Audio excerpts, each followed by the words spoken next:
મિત્રો, આજે મને આગેવાનો કહેતા હતા કે સુદાનભાઈ માણસો ભેગા નથી થવા દેતા કોઈ એક પાર્ટીના લોકો, તો ચિંતા કરવાની કઈ જરૂર નથી. ઈ પણ શીશાના ઘરમાં રહે છે અને વ્યવસ્થિત કરીને રહે. પીપર પાન ખરંત હસત કુપરિયા મુજવીતી તુજવીત સે ધીરો ખમ બાપલિયા. 28 વર્ષ નહીં થવા દઈ, 28 વર્ષ વયા ગયા છે. જે લોકોએ આમ આદમી પાર્ટીના કાર્યકર્તાઓને હેરાન કરવાનું, પરેશાન કરવાનું અને ફોન ખેંચાવવાની ધમકીઓ આપી છે ને, એ લોકો ડાયરીમાં નોટ કરીને રાખે. વ્યાજ સાથે વસૂલાત કરીશું. અહીંથી જાહેરમાં કહું છું, કોઈ ફાટી નથી પડતું. પહેલી વસ્તુ. બીજું કે મહાત્મા ગાંધીજી પણ જયારે અંગ્રેજો સામે, ચોરો સામે, ગોરાઓ સામે નીકળ્યા હતા ત્યારે એમની સાથે પણ માત્ર 80 થી પણ ઓછા વ્યક્તિઓ હતા. ચિંતા કરવાની જરૂર નથી. જે છે ને ક્રાંતિવીરો છે. અને ત્રીજી વસ્તુ, મારે જનતાને કેવું છે, જેતપુરની જનતાને, કે આ જનતાની અને ભાજપની લડાઈ છે. તમને અત્યારે ડરાવે છે, ધમકાવે છે, હેરાન કરે છે, ધમકીઓ આપે છે. તો મિત્રો, ધમકીઓ કોણ આપે? ગુંડાઓ ઈ આપે ને.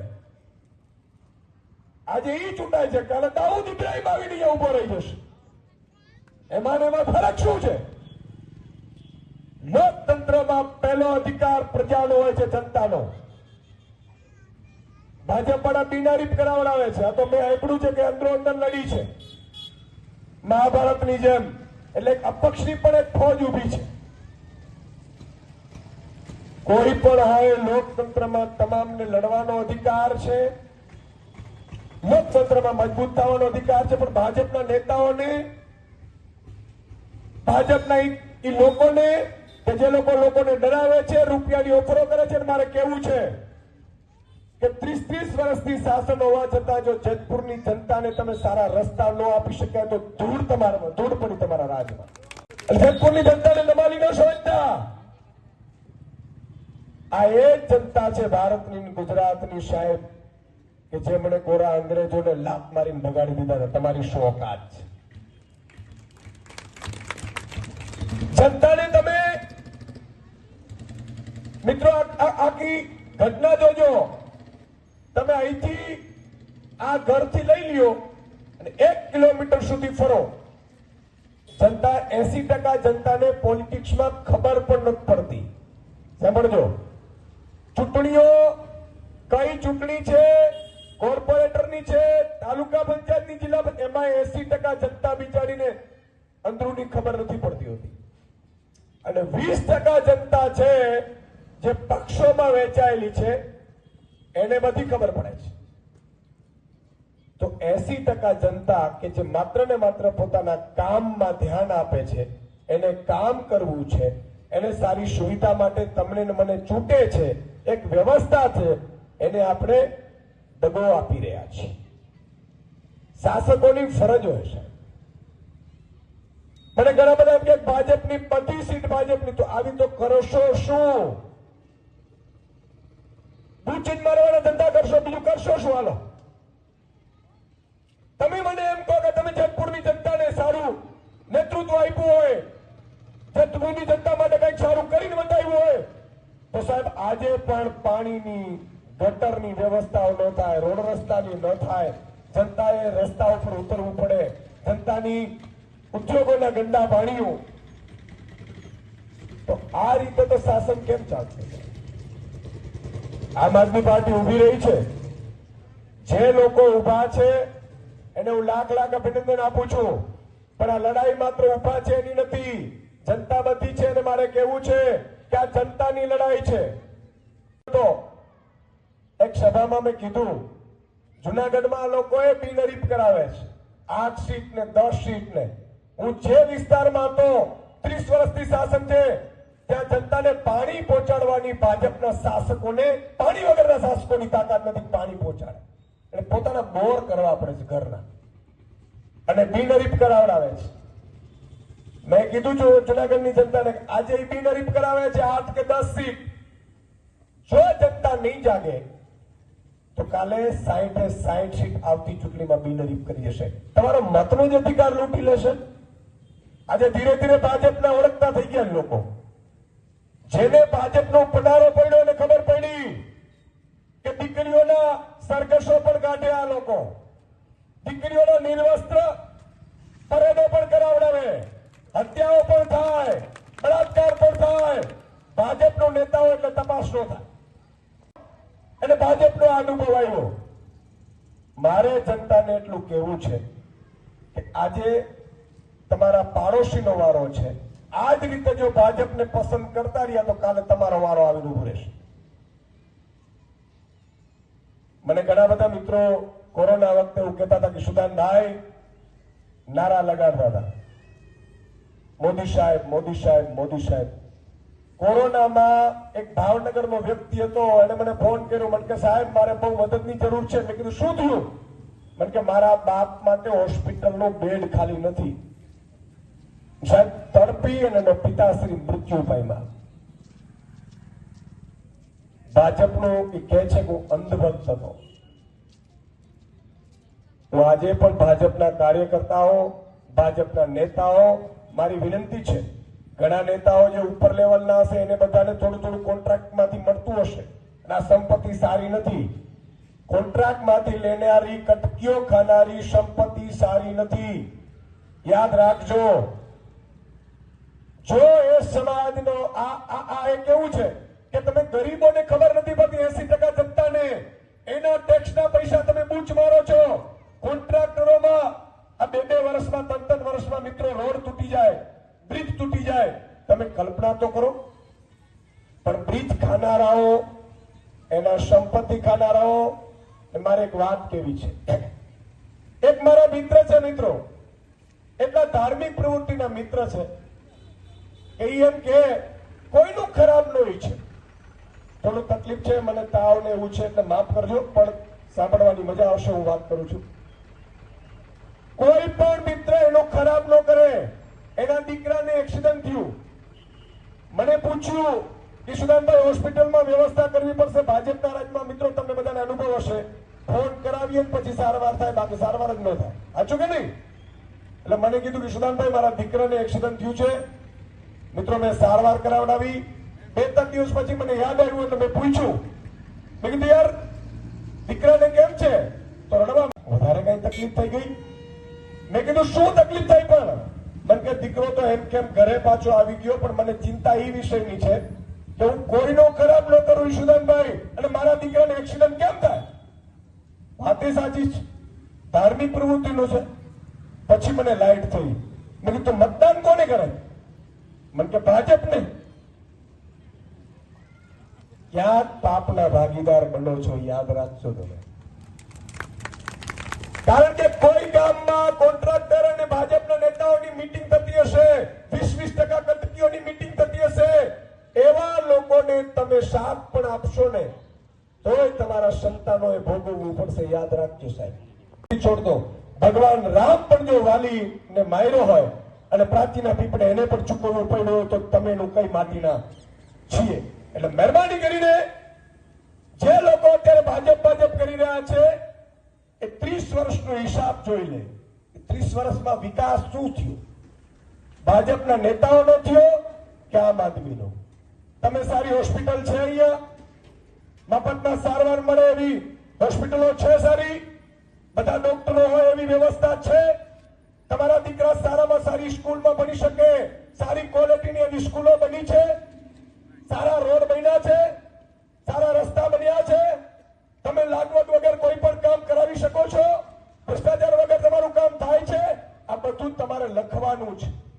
ભાજપના પેજ પ્રમુખોને પણ મારી વિનંતી છે કે ચૂંટણીના ટાણે થોડું ઘણું એકાદ ટ્રેક્ટર રખાવી દે અથવા તો કામ કરાવડાવી દે, એમ કરીને આ કંસવાસીઓને સાથ ન આપતા.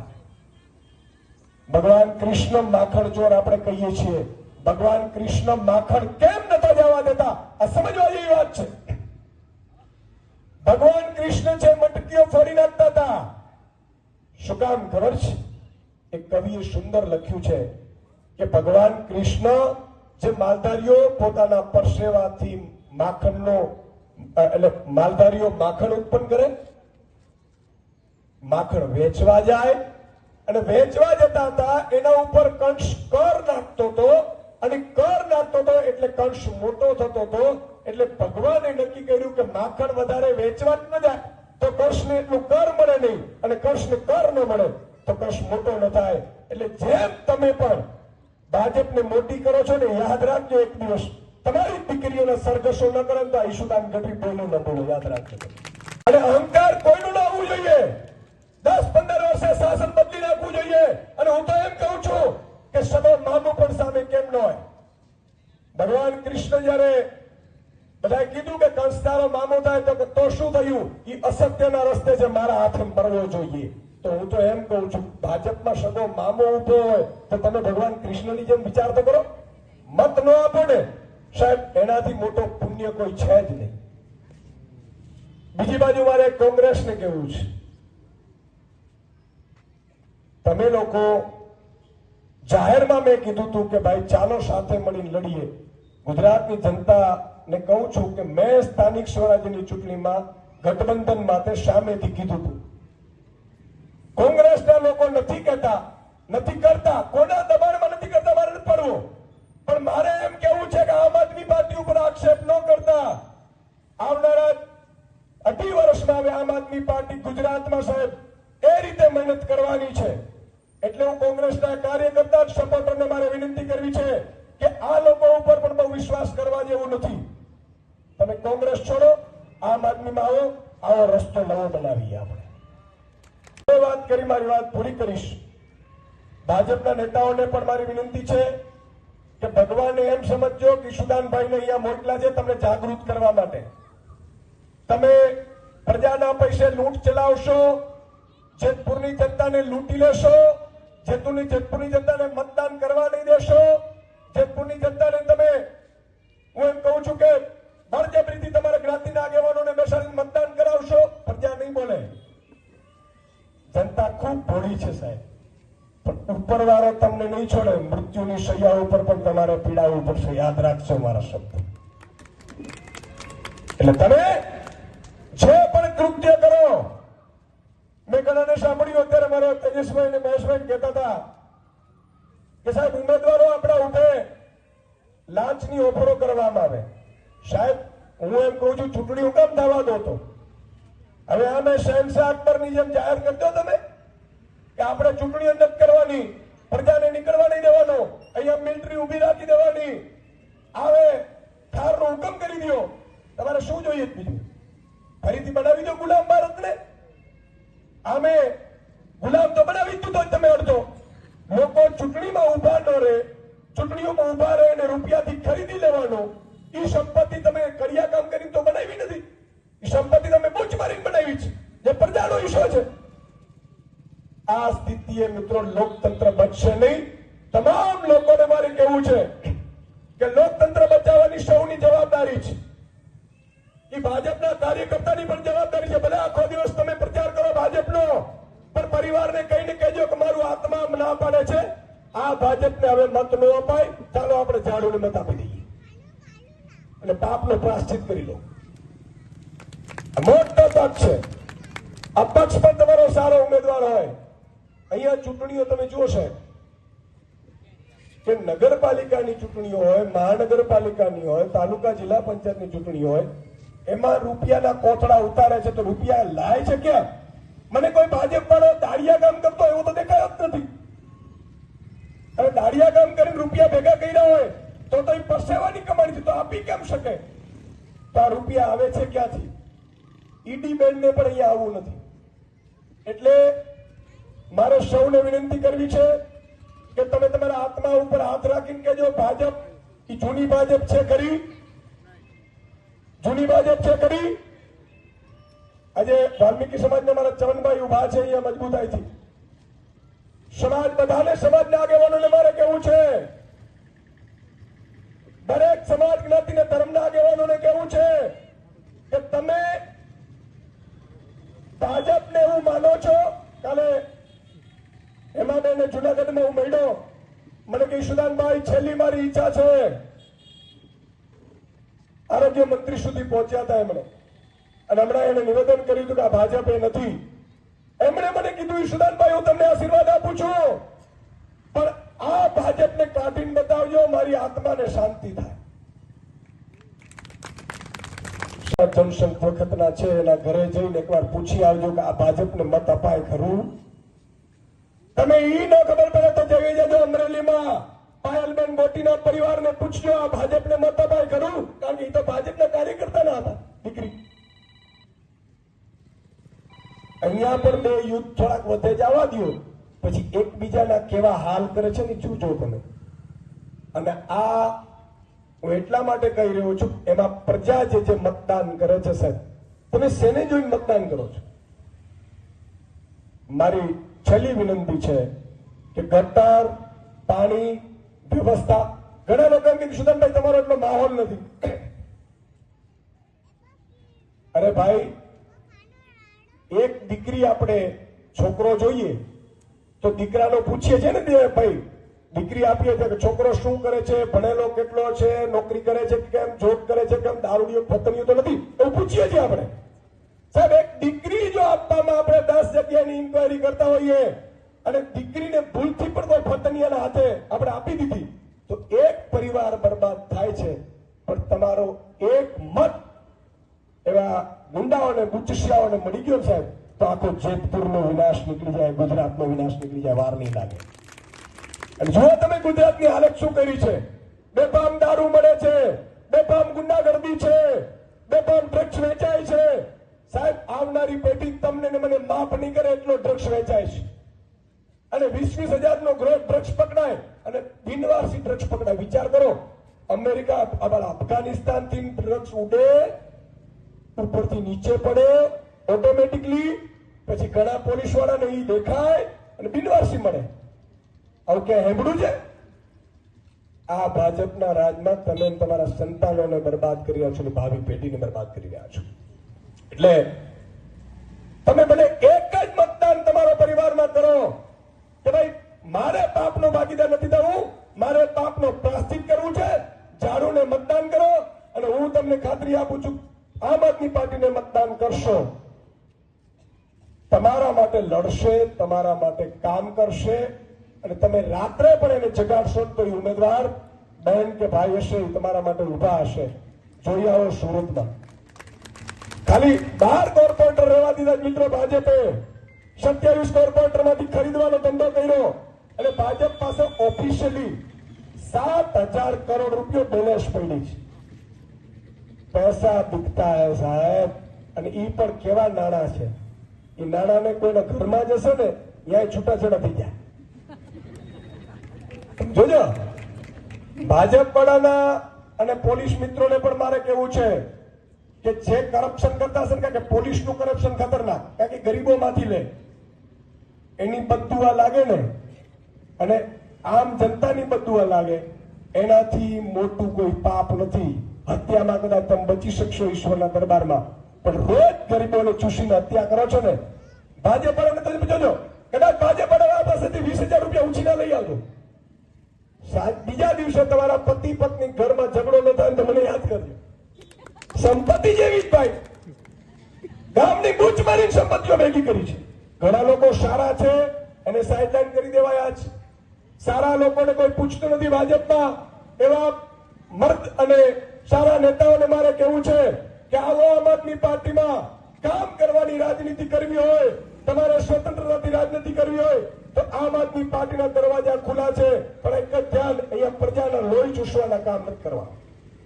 તમે જેતપુર ખાતે જાહેર સભા કરવામાં આવી છે, શું કહેશો તે બારામાં? બિલકુલ, જેતપુરમાં કોઈ વિકાસ નથી થયો. વર્ષોથી ભાજપે શાસન કર્યું, નગરપાલિકાથી લઈને પ્રધાનમંત્રી સુધીનું ભાજપનું શાસન છે, અને છતાંય પ્રજાએ વલખા માર્યો. પ્રજાએ વિશ્વાસ કર્યો, એક વાર, બે વાર, 6 વખત કામ સુધી ભાજપ ઉપર વિશ્વાસ કર્યો છે.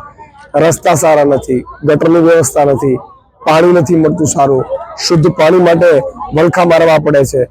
લોકો કામ માટે જકી રહ્યા છે. શું કામ લોકો લોકપ્રતિનિધિ ચૂંટતા હોય કે લોકો પોતાનું કામ કરી શકે અને લોકપ્રતિનિધિત્વ છે બધાએ જે નોકર કરે એવી રીતે કામ કરી શકે એટલા માટે લોકપ્રતિનિધિ છૂટતા હોય છે. પણ ભાજપ વાળા જે રીતે આખા તંત્રને કામે લગાડ્યું છે, મેં સાંભળ્યું છે કરોડો રૂપિયા ભાજપ વાળા પાસે આવ્યા લાગે છે, અમારા ઉમેદવારોને ઓફરો કરે છે, રેકોર્ડિંગ છે રૂપિયાની. તમારે એવું કેવું છે કે ભાઈ ઉમેદવારોને રૂપિયા આપો એના કરતા જનતાના કામો કરો, જનતાના વિકાસના કામો કરો.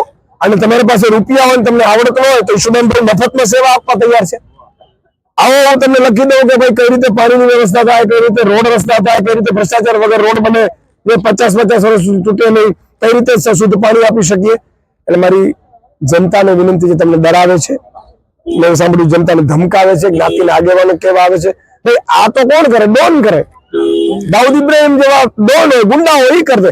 તો એને આપણે આગળ વધારવા છે. તો મહેરબાની કરીને ભાજપને મત ન આપતા આમ આદમી પાર્ટી અહીંયા ઉમેદવાર ઉભા રાખ્યા છે ઝાડુના, તમારા માટે ખૂબ કામ કરશે. અને એકવાર ચકાસો, કામ કરે પછી તમે બીજી વાર મત આપો.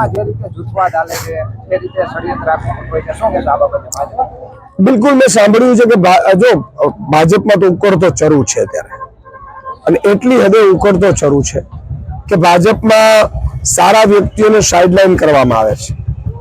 ગુંડાગર્દી કરતા હોય અથવા તો પોતે વધારે પેલી સંપત્તિ એકઠી કરી શકે એવા લોકોને આગળ કરવામાં આવે છે. મેં સાંભળ્યું છે જેતપુરમાં અહીંયા એક ગ્રુપ છે, અપક્ષ તરીકે પણ ભર્યું છે, ભાજપના કોઈ નેતાએ જ ભરાવડાવ્યું છે, મેં સાંભળ્યું છે.